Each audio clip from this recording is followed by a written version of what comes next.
এখন দোলনায় দুলতে দুলতে খাওয়া যাবে কফি মধ্যমগ্রামেই। হেলি অ্যান্ড চিলি বলে একটা নতুন ক্যাফে খুলেছে মধ্যমগ্রাম চৌমাথায়, টোটো স্ট্যান্ডের ঠিক পিছনেই। 99 থেকে এখানে কম্বো শুরু হচ্ছে, যেটা চলে যাচ্ছে 600 আপ। জায়গাটা ছোট কিন্তু বেশ সুন্দর করে ডেকোরেটেড। এখানে দোলনা আর সিটিং অ্যারেঞ্জমেন্ট দুটোই আছে।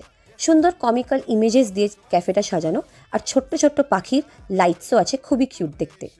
ক্যাফেটাতে অনেক রকম অনেক আইটেমই পাওয়া যায়, পিৎজা, বার্গার, চাইনিজ আইটেম সবই। আমার একটুখানি প্রাইসগুলো বেশি লেগেছে অ্যাকর্ডিং টু দ্য কোয়ান্টিটি। আমি এখানে প্রথমে অর্ডার করেছি চিকেন স্টিম মোমো।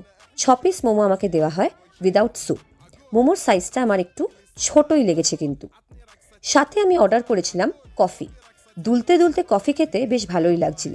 আর অর্ডার করেছিলাম ফ্রেঞ্চ ফ্রাই। ও হ্যাঁ, এখানকার কম্বোগুলো যদি রিভিউ চাই সেটা কমেন্টে অবশ্যই জানাবেন। আমার এখানে টোটাল বিল হয় 297। দেখা হচ্ছে নেক্সট ভিডিওতে। টাটা।